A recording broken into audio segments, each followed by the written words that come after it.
শুনি আর কি, আমি পুরোপুরি হুবহু বলতে পারছি না, যে কখনো এক সময় আলী রাদিয়াল্লাহু আনহু দ্বিতীয় বিয়ের জন্য মানে রাসূল সাল্লাল্লাহু আলাইহি ওয়াসাল্লামকে বলছেন, তখন নাকি সে বলছে এই কথা যে মানে অনুমতি আছে কিন্তু আমার ফাতেমা যেন কষ্ট না পায়, এই কথা বিভিন্ন শোনা যায়।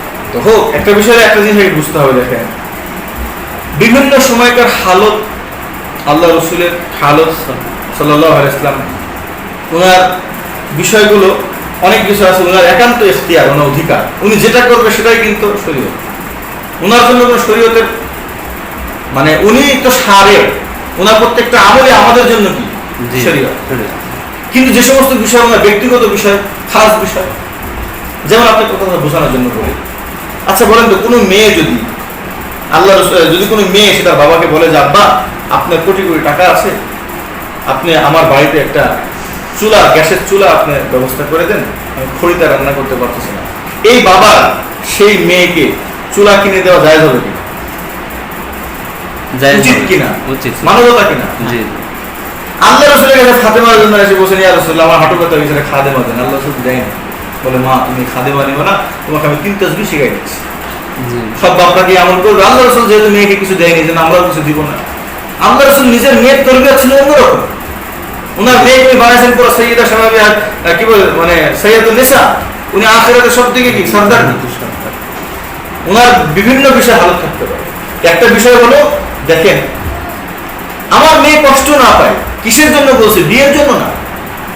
এক নম্বর কথা হলো, যে বিষয়ে আল্লাহ হালাল করেছেন এবং যে বিষয়ে আল্লাহ রসুল সাহাবা ইকরামকে আদেশ করেছেন, নিজেও করেছেন এবং উদ্বুদ্ধ করেছেন, সেই ক্ষেত্রে কি আপনি এই কথা বললে চলবে যে আল্লাহ রসুল নিজে নিজের মেয়ের ব্যাপারে এটা পছন্দ করেন? আল্লাহ রসুলের উপর কত বড় একটা জঘন্য অপরাধ।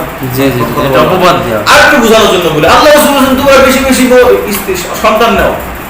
তাহলে আল্লাহ রসুলের 11টা স্ত্রী, তাহলে কমপক্ষে উন্নত 110টা সন্তান আমাদের কাছে। এই কথা যদি কেউ বলে, উনি যেহেতু বেশি সন্তান নেয়নি, উনার সন্তান কয়টা? আয়েশার কয়টা সন্তান? একটাও না।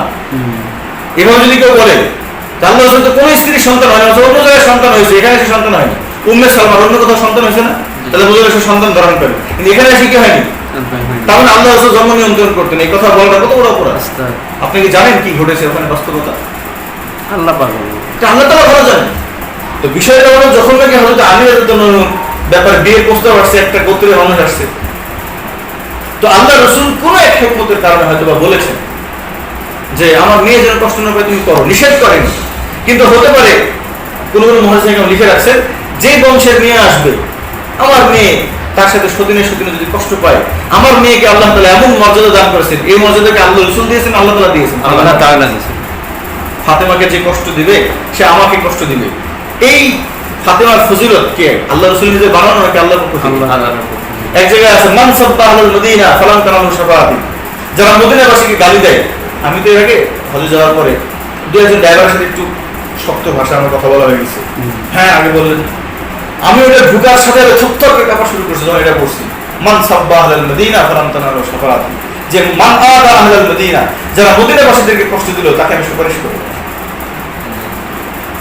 এবার বলেন, এই মদিনাবাসীদের এই ফজিলতকে আল্লাহ রসুল নিজের ঘোষণা নাকি আল্লাহর পক্ষ থেকে ঘোষণা? আল্লাহর পক্ষ থেকে ঘোষণা। এবার আসেন, তাহলে অন্য কোনো মানুষ যেন মদিনাবাসী কষ্ট না দেয়, বুঝে আসছে? তো আল্লাহ রসুলের মেয়ের যে মর্যাদা, আল্লাহ রসুল বলছে আমি আমার মেয়েকে ভালোবাসি। তুমি আরেকটা বিবাহ করার কারণে যদি সতীনে সতীনে ঝগড়া বাঁধায় যদি আমার মেয়েকে কষ্টে ফেলে, তখন কিন্তু আমি কষ্ট পাবো, আর আমি কষ্ট পেয়ে গেলে কিন্তু তোমার ধ্বংস হয়ে যাবে। ঠিক খেয়াল রাখবে, বুঝছেন? তুমি আরেকটা বিয়ে করলে আমার মেয়ে কষ্ট পাবে। ফাতেমা রাদিয়াল্লাহু আনহা আল্লাহর বিধানের ব্যাপারে ওনার মেজাজ এরকম ছিল, আপনার মনে হয়? কিন্তু সাংসারিক জীবনে চলতে গেলে আরেকটা নারী এসে সতীন হয়ে আমার মেয়েকে কষ্ট দিয়ে ফেলতে পারে, আর ফাতেমা কষ্ট পেয়ে গেলে কিন্তু তোমার খবর আছে। কারণ ফাতেমা কষ্ট পেলে আমি কষ্ট করবো, আর আমি কষ্ট পেলে অটোমেটিক তুমি ধ্বংস হয়ে যাবে। বুঝে আসছে? কিন্তু যদি বিষয়টা এরকম হতো যে আল্লাহ রসুল এই বিধানকে উনি পছন্দ করেননি ওনার মেয়ের ব্যাপারে, তাহলে এটা আল্লাহ রসুলের উপরে, যে যেমন বিভিন্ন জন আসে না, বিভিন্ন আল্লাহ রসুলকে পার্সিয়ালি বলে না, নিজের মেয়ের ব্যাপারে কয়নি, লোকের বেলা চাপাই দিচ্ছে, এটা নাস্তিকদের কথা হতে পারে, মুসলমানদের বুঝে মনে হতে পারে। আর যদি বুঝে না আসে তাহলে এই কথা বলবে আল্লাহ বিধানও ঠিক, রসুল কেন করেছেন করেনি এটা আমাদের জানা নেই। না হলে যদি এভাবে করা হয় আল্লাহ নিজে পছন্দ করেনি, ঠিক আছে, আল্লাহ রসুল খালি মানুষকে এমনি বলেছে, এই কথাটা আল্লাহ রসুল কত বড় তহমত হবে না? জি, জি। কত বড় শানের খেলাফ না? হুজুর বুঝছেন? বিশেষ কারণ ছিল এটা মহাদিস একদম লিখেছে যে তুমি যদি আরেকটা বিবাহ করো তো অন্য নারী এসে আমার মেয়েকে কি দিতে পারে, কষ্ট দিতে পারে। এটা যদি আমার মেয়ে কষ্ট পেয়ে যায় তো আমি কষ্ট করবো, আর আমি কষ্ট করে তোমাদের এমনি কষ্ট হবে, যায় হবে না। তাছাড়া যদি এমনই হতো যে আর করা যাবে না, তাহলে নবী করিম সাল্লাল্লাহু আলাইহি ওয়াসাল্লাম চলে যাওয়ার পরে হযরত আবু রাদিয়াল্লাহু আনহু আরো কত বিবাহ করেছেন না? জি। আচ্ছা, আল্লাহ রাসূলের জীবদ্দশায় কি আল্লাহ রাসূলের জামাই, আল্লাহ রাসূলের কি বলে সাহাবা একরাম করেননি?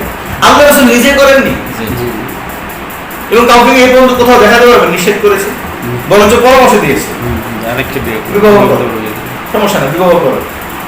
সাহাবা একরাম করেছে।